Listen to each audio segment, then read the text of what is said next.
Okay, there's a look outside the White Mountains Today studio. The clouds are here.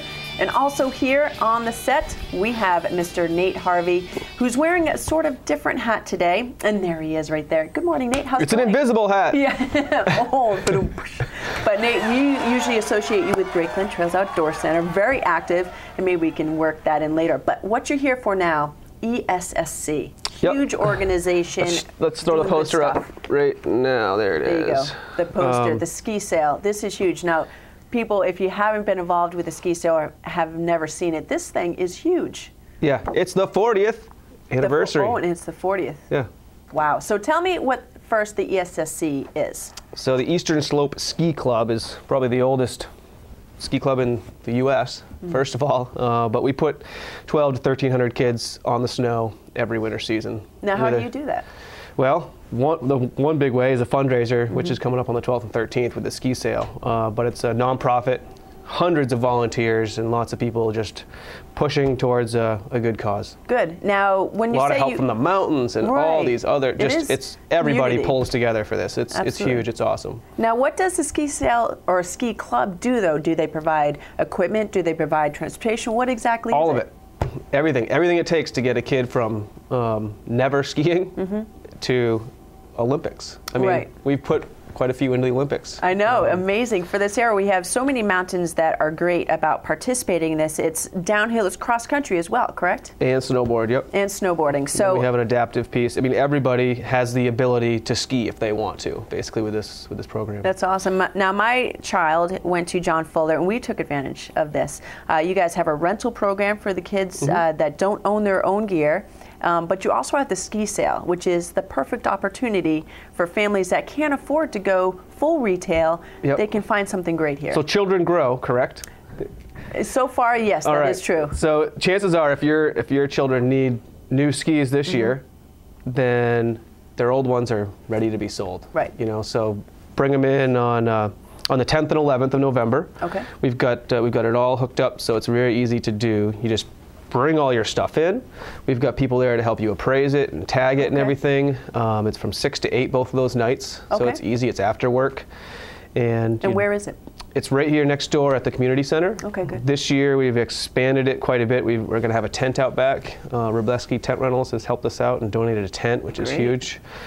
And so what that's going to do is spread out the gear for folks that have been there before. It's been a little cramped because we have so much stuff in there, which is awesome, but now we can actually see it all this year, so it's going to be a huge bonus. Good. And what I like also, too, when you go to the ski sale, there's people there to help you. If you've never skied yourself, but you want your kids to experience skiing, you don't have to be nervous about just having to pick up anything. There's people there that know skiing. Yeah, there's maybe 10 or 12 ski shops that bring new gear there as well, and so they'll have folks there that know ski gear, and they'll help you get into the right thing.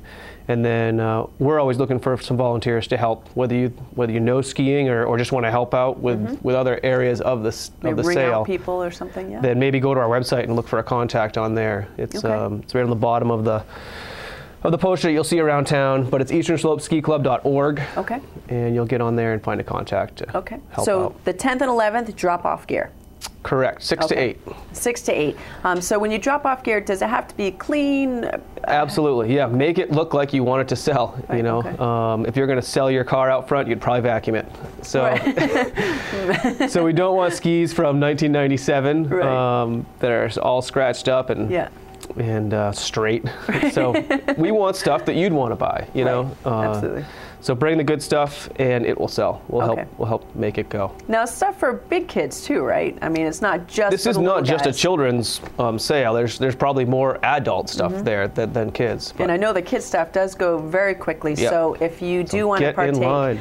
Yeah. Now, how long can you expect to wait? And when should you get in line? I mean, when does this sale start? I suggest hot chocolate or hot cider while you wait out front. No, the doors open at 3. Okay. And we let a certain amount of people through every 10 minutes. It goes from 3 till 9 on that first Friday. And it is very festive in line. Like people, a lot of camaraderie and stuff. It's a lot of fun. So don't be afraid. Go stand in line, meet some new people, get through and get some. Oh, he wants the poster up. Where are we going? This one? But again, the ski sale coming right up, and you can drop off your gear if you have some stuff, nothing too old, stuff that people are going to want to be seen on.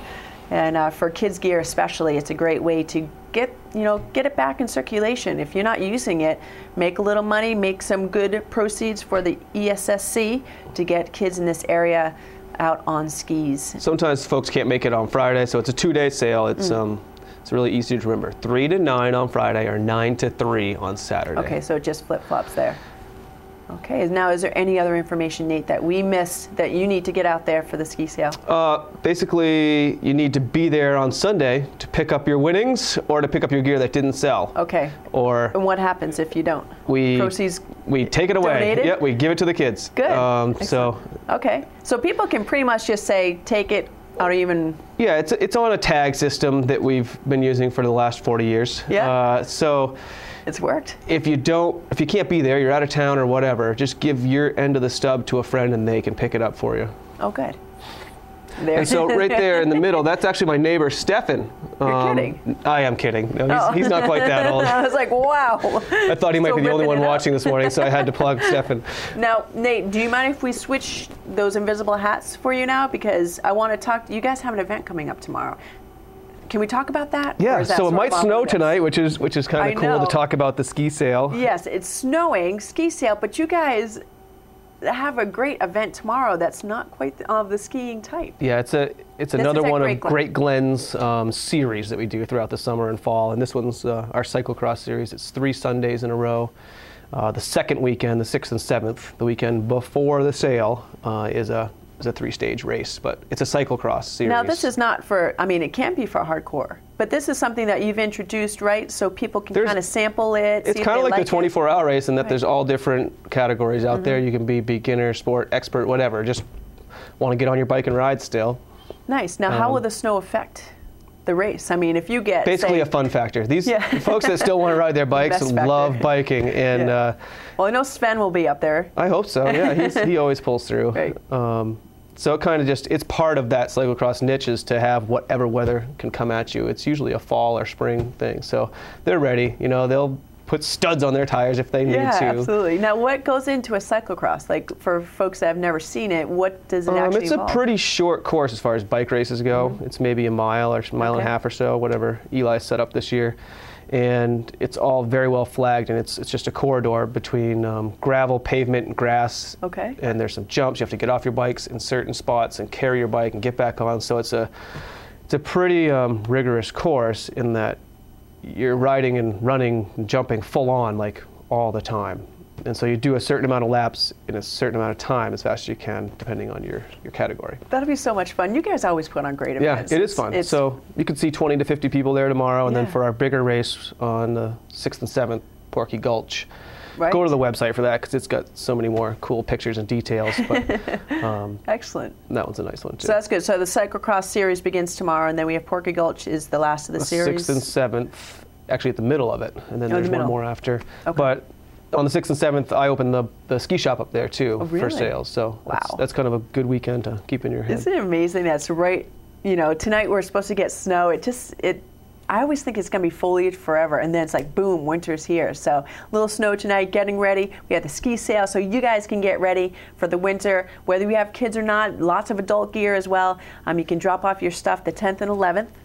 From 6 to 9, correct? Yep. And then the ski sale is the 12th and 13th. Again, it's actually 6 to 8. 6 to 8, sorry. 6 to 8, and then the 12th and 13th, 3 to 9, and then 9 to 3. So more information about the ski club? Yeah, online at the easternslopeskiclub.org, and then again, we need some volunteers as always to make this sale, a good one. It's our biggest fundraiser. It's really good to help out with this. So. Okay, and you don't need necessarily ski experience to be a volunteer. Nope. They'll put you in the right avenue so you feel comfortable. Yep, there's tons of stuff to be done. Exactly, even if you're just loading racks of skis. Effort, yeah. Excellent. Well, Nate, thanks so much for joining us, and good luck with all the Great Glen stuff, and I know that we'll see you at the ski sale. So what's your costume? My costume, my boys are on Star Trek, right? Or not Star Trek, Star Wars right now. And so I might actually poach my husband's costume of Darth Vader. I was going to go as Chewbacca, I don't know what the female Wookiee version is. But I was thinking of doing that. But at this point, I'm like, okay, what can I poach? And it probably your hair might be long enough. You could pull it up and that's do what I was thinking, like doing do the sort of a layup thing with the little black. Oh, the layup. You know, that'd be so typical, though, don't you think? Like the woman always has to be Leia. Can't you be like the female Wookiee or something? Yeah, female Wookiee. You know, I want to be like, bam. I guess Leia kind of kicks butt too, but I don't know. Leia is respected. Yeah, I got to maintain some self-respect, right? I really come at you with those little cinnamon buns on the side of my head. Ask your kids what they want you to be. Well, they chose Chewbacca because they want to lead me around in handcuffs. They're both the Fett brothers, the Boba and Jango. Oh, yeah. So they have their little guns. They want to lead me around in handcuffs around the neighborhood. I'm like, oh, great. Good. Who brought the crazy neighbor? But anyway, what are you going to be?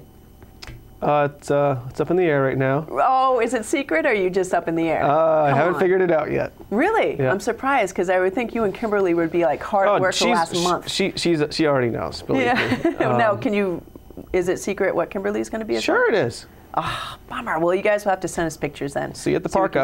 Awesome. Yeah, they're going to have a good party, huh? Yeah. Well, Nate, thanks again. Appreciate it, and happy Halloween. Thank you. All right, folks, we'll be back. We have more Watch and Win events, and we're going to be doing some live music right here on the set, so stay tuned.